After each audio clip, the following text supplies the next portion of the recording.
तीसरा ठाक। रमाकांत के चले जाने पर हेमलता कुछ घड़ी वहीं बैठी रही। पीछे वहां से उठी, आंगन में आई, जी बहलाने के लिए इधर उधर टहलने लगी, पर जी न बहला।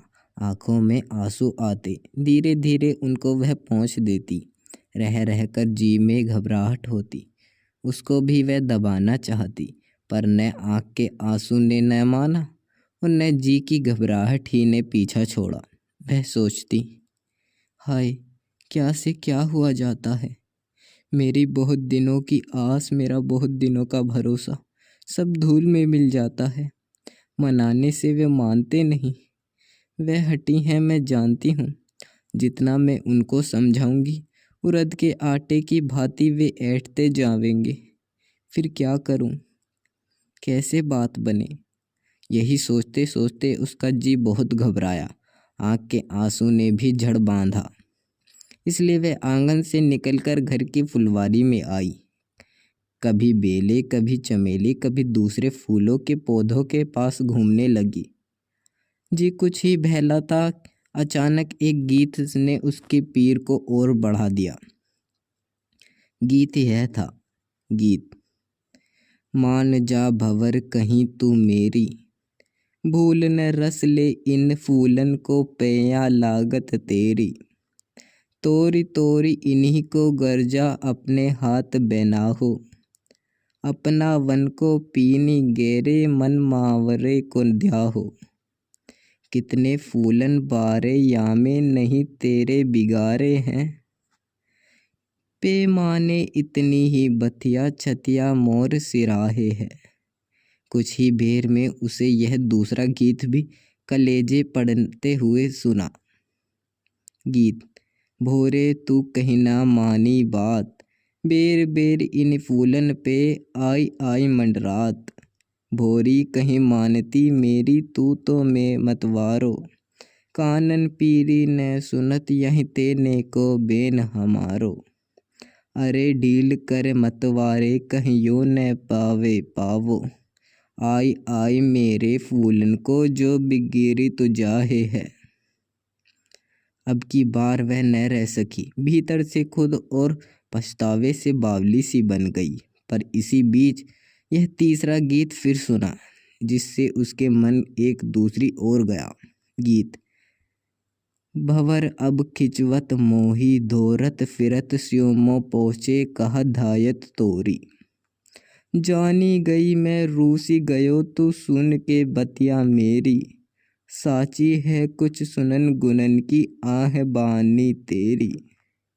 लकी तेरे औगुन हाट, अरे चुप सादे ही रही हो। जा बज मारे अब मैं तो, सो भूली कछु न कही हो। एक एक करके इन गीतों को फूल तोड़ते हुए देवबाला ने गाया था। इसलिए पहले हेमलता का जी देवबाला के भोलेपन की ओर गया। रुलाई में हंसी आई। पीछे वे सोचने लगी, जो बड़े की भली चाल को छेड़ता है, वह कभी अच्छा नहीं करता। भले मानसों की चाल है। वह अपने 5-7 बरस की लड़की को भी लड़कों से मिलने जुलने न देते। मिलने जुलने से ही हेल मेल होता है, हेल मेल से लगन लगती है। पर मैंने बड़े की चाल छोड़ी, अपनी मनमानी बूझे के सहारे देवबाला और देवनंदन के आपस के हेल मेल को न रोका। इसी से आज देखती हूँ, देवबाला के जी में देवनंदन के नेहने घर कर लिया है, जिससे एक बहुत बड़ी बुराई होना चाहती है। क्योंकि अब देवनंदन के साथ देवबाला के ब्याह में कोई आशा नहीं है। देवबाला को इससे इतनी पीड़ा, कितनी व्यथा, कितना दुख होगा, यह समझ नहीं सकती। इसी से मैं डर रही हूँ, ऐसा न होवे जो देवबाला अपने जी पर खेले। भगवान तुम मुझे बचाओ। मैंने जो बुराई की है उसके लिए मैं दुखी हूँ। मुझे बहुत कुछ झेलना होगा। जिस देश में लड़की अपना ब्याह अब आप नहीं कर सकती, जिस देश में माँ बाप के हाथों ही निपटारा है, उस देश के लिए पुरानी चाल कितनी अच्छी है। जो लड़की लड़कों का सब भात का मेल रोका जावे। लड़कपन से ही इस देश में भालियों की लड़कियों को ओट में रहना सिखाती हैं। इसका यही कारण है जिसमें उनके जी में किसी का नेह घर न करने पावे। पर मैंने अपने हाथों सब बात बिगाड़ी है, जानबूझकर बुरा किया है। इससे भालाई में मग में कांटे पड़े तो कौन अरज है। हेमलता इसी उधेड़बुन में थी। इसी बीच देवबाला के कानों में किसी के पाँव की चाप पड़ी। उसने फिर कर देखा। हेमलता कुछ मन ही मन में सोच उसकी ओर आ रही थी। इससे वह कुछ लज्जाई हुई, कुछ डरी। आंचल के फूलों को वहीं खड़ी थी वहीं डाल दिया, पर जो 2-4 फूल उसके हाथ में थे उनको न फेंका। सोचा फेंकने से माँ को खुड़क होगी, उससे इतने हाथों में ही रहना अच्छा है। अब हेमलता पास आ गई। देवबाला भी अपनी ठोर में बहुत कुछ आगे बढ़ आई थी। लाज और डर से देवबाला सिर ऊंचा न कर सकी थी। वह जी में सोच रही थी, जो माँ ने मेरे गीतों को सुना होगा तो अपने जी में क्या कहती होगी। इतने में हेमलता ने कहा, देवबाला तूने ये फूल क्यों तोड़े हैं? देवबाला, माँ क्या फूल नहीं तोड़ते? हेमलता, क्यों नहीं तोड़ते? पर तू फूल लेकर क्या करेगी? फिर सांझ को कोई फूल तोड़ता है? देवबाला, अच्छा अब न तोड़ूंगी। हेमलता, हाँ अब मत तोड़ियो। और देवबाला, तू अब सियानी हुई है, इसी से देवनंदन से भी अब तू ना मिला कर, क्योंकि ऐसा करने से लोग हंसेंगे। भले मानसों की यही चाल नहीं है। देवबाला कुछ डरी, कुछ अचरज में आई। उससे कुछ बोला न गया। वह घबराई हुई आंखों से अपनी माँ के मुंह को देखने लगी। इससे हेमलता की बड़ी व्यथा हुई, पर उसने अपने जी को छिपाकर कहा, क्यों देवबाला, बोलती क्यों नहीं? इतनी घबराई क्यों? देवबाला, माँ घबराई तो नहीं, पर क्या बड़ों की सब बातों को ही सुनकर कुछ कहना पड़ता है? हेमलता ने देखा इन बातों के कहते कहते उसका मुंह गंभीर हो गया, आंखें थिर हो गईं और घबराहट की वह पहले बात जाती रही। वह अचानक उसका यह ढंग देखकर डरी, फिर कुछ न बोली। चुपचाप पहले की भांति उधेड़बुन में लग गई। घर की ओर चली।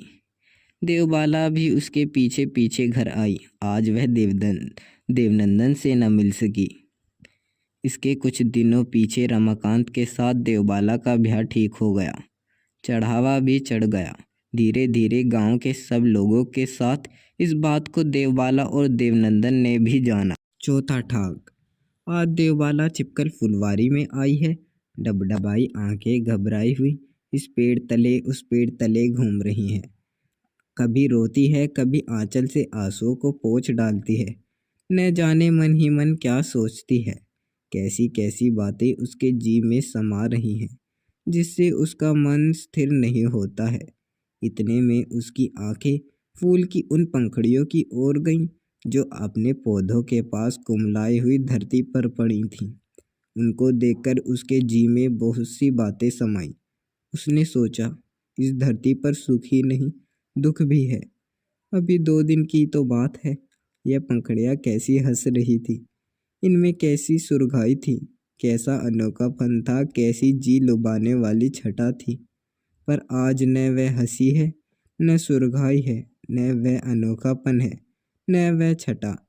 आज वह कुम्हला गई है, सूख गई है, मुरझाई हुई धरती पर पड़ी है।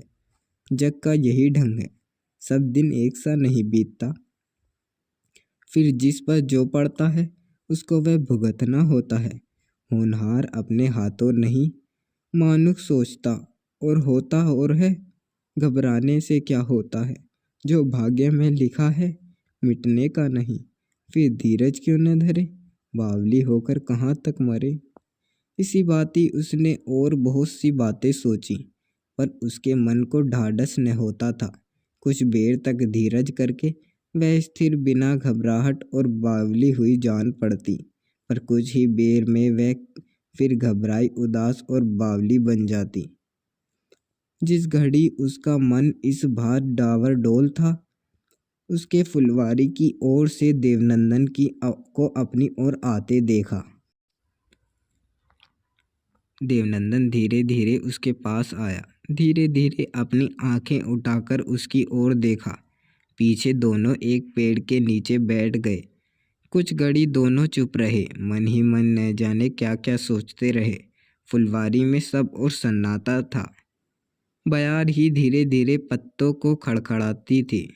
कभी कभी कोई चिड़िया कहीं से बोल उठती थी, नहीं तो और किसी भांति फुलवारी का सन्नाटा न टूटता था। इससे बढ़कर सन्नाटा इन दोनों पर छाया था। हाथ पांव तक न हिलता था, आँख की पलक भी न पड़ती थी। पर कुछ ही देर में देवबाला चौंक पड़ी। इस भांति चुपचाप बैठे रहना उसको भला न जान पड़ा।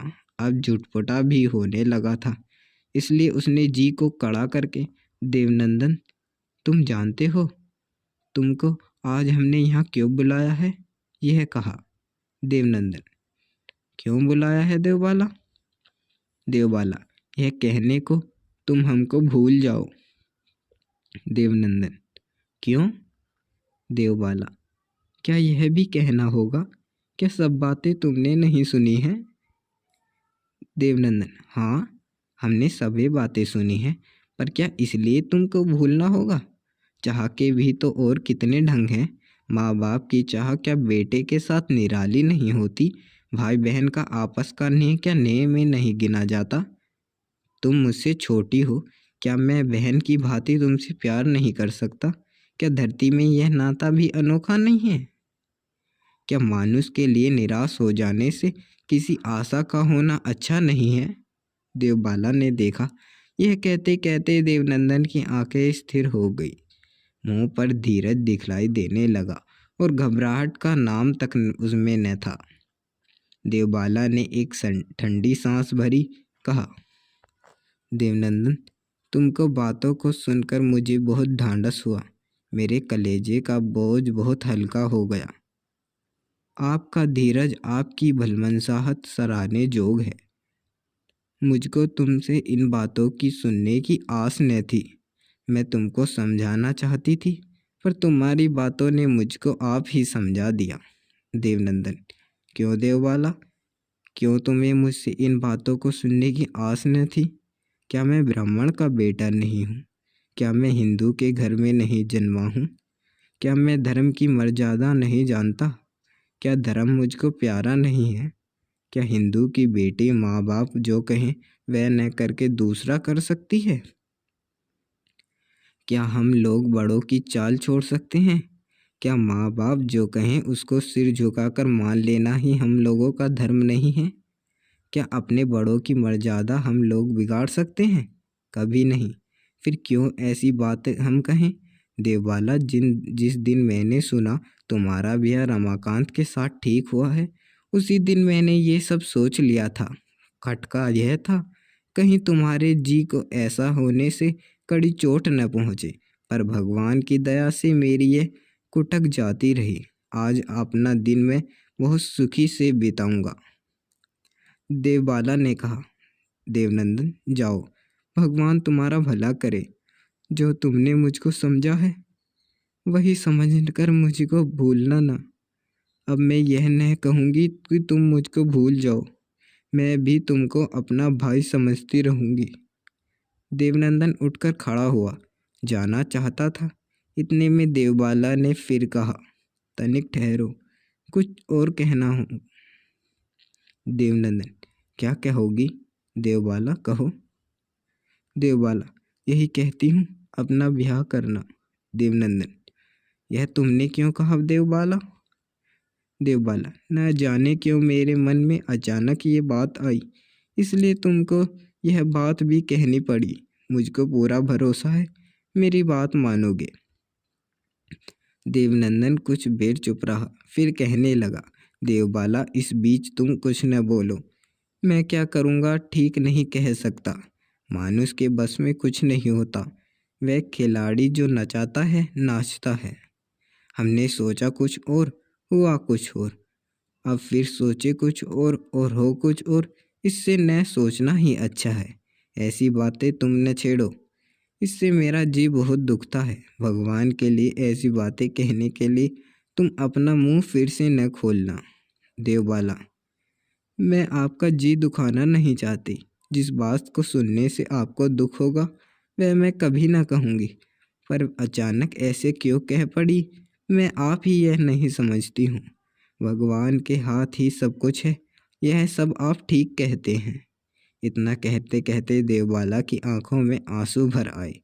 इस बात को देवनंदन ने भी देखा, पर वह धीरज को हाथों से न जाने दिया था, इसलिए बात फेर कर कहा, देवबाला, अंधेरा हुआ जाता है, क्यों जाने घर तुमको कोई खोजे, इसलिए अब तुम जाओ। भगवान तुम्हारा धर्म बनाए रखे। इससे पीछे देवबाला ने आंख पहुँच कर देखा, पर देवनंदन को न पाया।